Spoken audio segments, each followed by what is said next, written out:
Hello, good morning. Thanks for comments at sa mga nagtatanong.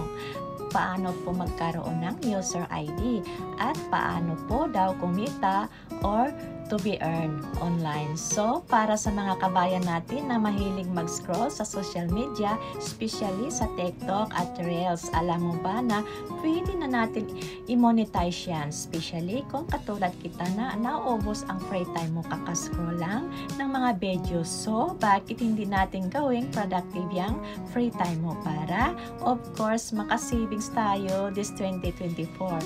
Hi everyone! By the way, this is Lizelle Sato, a part-time worker, mom in Japan.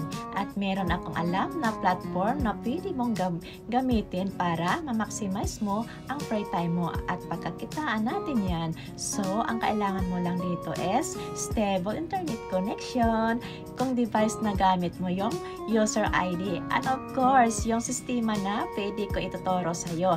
By the way, pwede rin itong isa kang OFW or nasa labas ng Pilipinas. Basta, meron kang at least 2 to 3 hours free time. Pwede ka dito. So, para maituro ko sa'yo kung paano maka-access sa aming system at magkaroon ng sarili mong user ID para makapag-start ka.